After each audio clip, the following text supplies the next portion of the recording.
यहां देर भी है, फेर भी है, पर अंधेर नहीं है। जब कभी अंधेर हो जाता है तो न्याय भी हो जाता है। जब बदलता है तो सब बदल जाता है, परंतु जो नहीं बदलता है वो नहीं बदलता है, कोई बदल भी नहीं सकता है।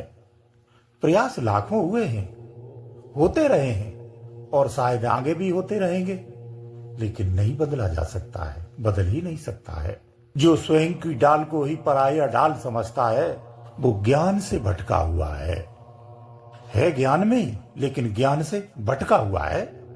ज्ञान में जो अज्ञान है वो अंधेरी रात की तरह है, और अज्ञान में जो ज्ञान उभरता है वो दिन की तरह है।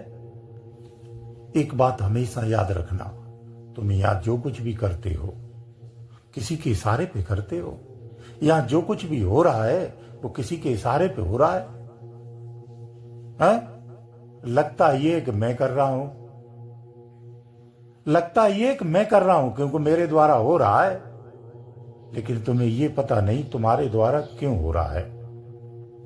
जिसके द्वारा हो रहा है वही दिनों रात के फेर में फंसाए हुए है।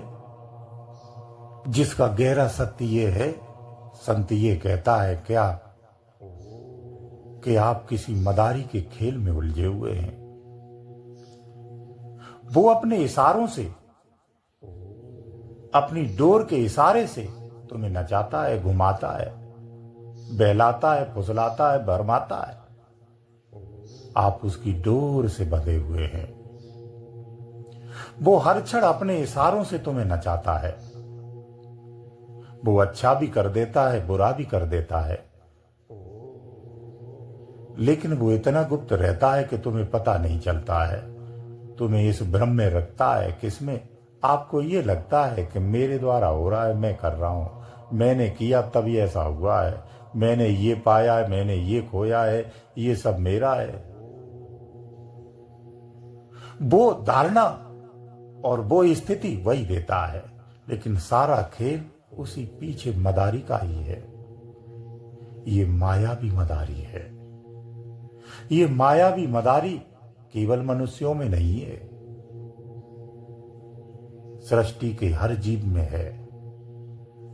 सारा खेल उसी के द्वारा है। जब तुम उसे भगवान मानकर के उसी को पूजने लगते हो, उसके किए गए क्रियाकलापों को पूजने लगते हो, तो वो हंसता है, खुश होता है, आनंदित होता है, क्योंकि उसका समस्त कृत्य इसी परिणाम के लिए है।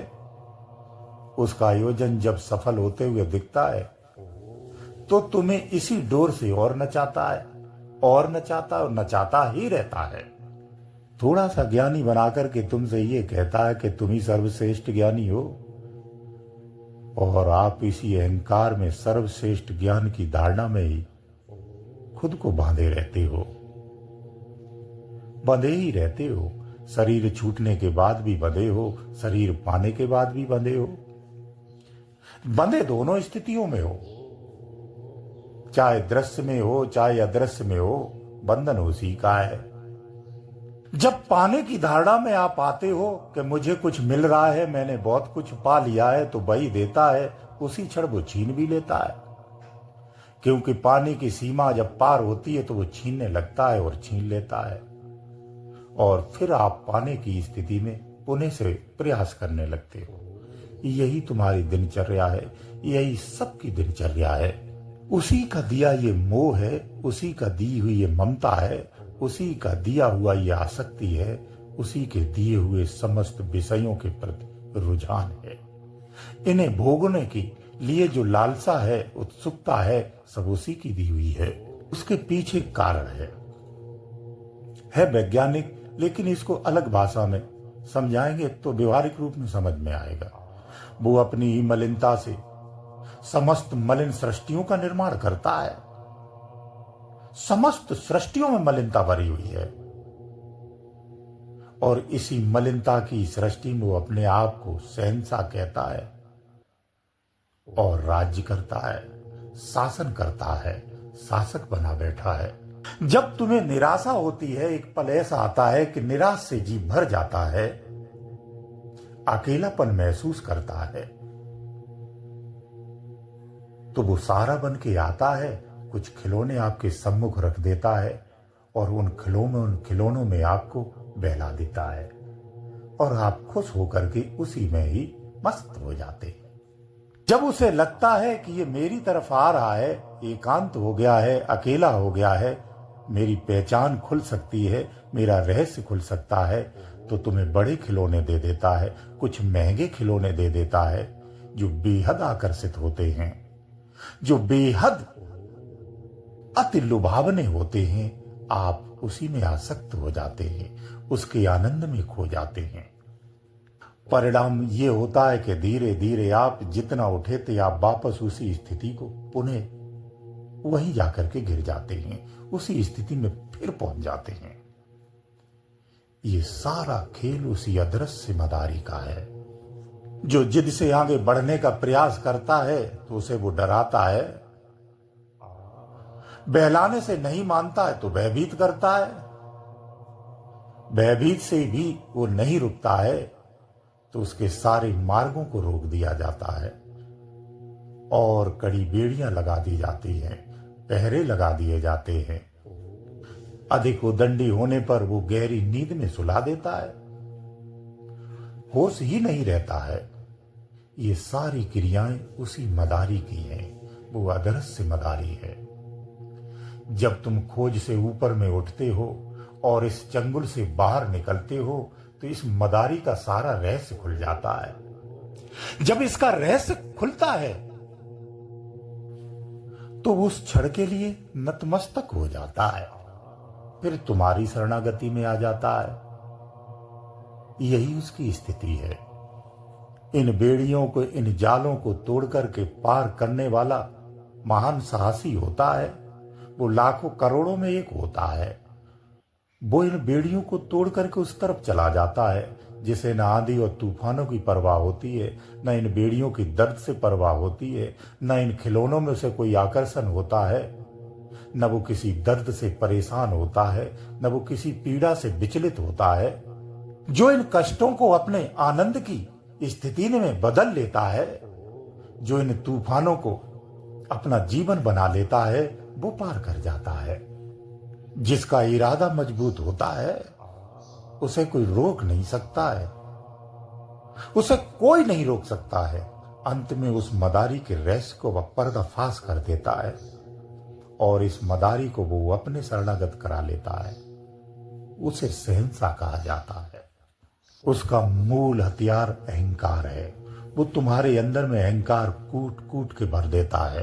वो इस अहंकार को आसानी से जाने नहीं देता है, इसे मिटने नहीं देता है। यही कारण है यहां बड़े से बड़े ज्ञानी इस धरती पर अहंकार में डूबे हुए हैं। जब वो उस ज्ञान से अपने आप को जगाने का प्रयास करते हैं, यही उस मदारी का परम खेल है। वो यह भी भ्रमित कर देता है, क्योंकि ज्ञान से जागृति नहीं है, तप से जागृति है।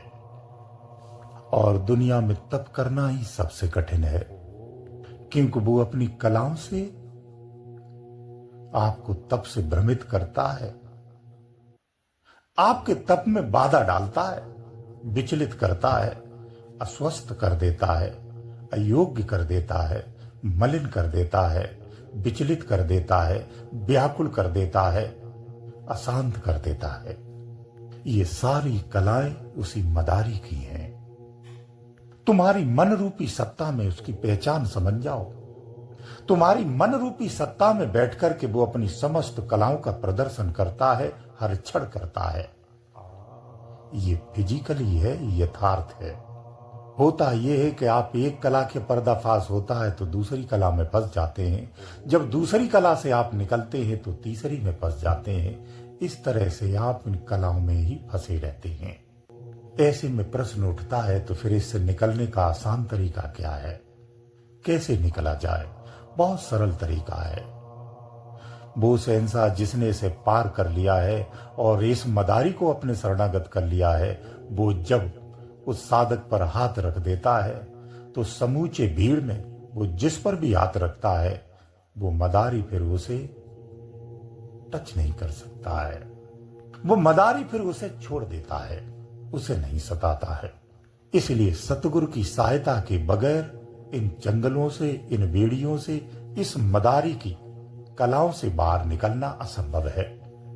जो दृढ़ता से बिना विचलित हुए इस पर चलता है, सतगुरु खुद ब खुद उसे अपना लेता है और इन बेड़ियों से पार कर देता है, इस मदारी के चंगुल से बाहर निकाल लेता है। यही सतगुरु की महिमा है। ऐसा सतगुरु, इसकी स्थिति भी समझ लीजिए, बहुत जरूरी है। ऐसा सतगुरु न तुम्हारी आस्था में आता है, न पूजा में आता है, न भक्ति में आता है, न ज्ञान में आता है, न धर्म में आता है, न धारणाओं में आता है, न विचारों में आता है, न किसी मान्यताओं में आता है। केवल तुम्हारे तप के प्रयास में आता है। जो ध्यानी अपने ध्यान में, जो तपस्वी अपने तप में दृढ़ता से आगे बढ़ता है, वो उसकी हर कदम सहायता करता है। वो अमीरी और गरीबी, सुख और दुख, अपने और पराये, धर्म, धारणा, कर्म, ज्ञान, भक्ति, शक्ति सबसे पार निकाल करके, सारे भ्रमजालों से बाहर निकाल करके उस सत्य से परिचय करा देता है। यानी तुम्हारा तुम्ही में तुम्ही को मिला देता है। यही सतगुरु की महिमा है। इसलिए सत्य तप से मिलेगा, ज्ञान से नहीं मिलेगा। इसलिए तुम्हें भी आज से ही तप करना चाहिए, ध्यान साधना करनी चाहिए, तो संभव है। गुरुदेव दयालु।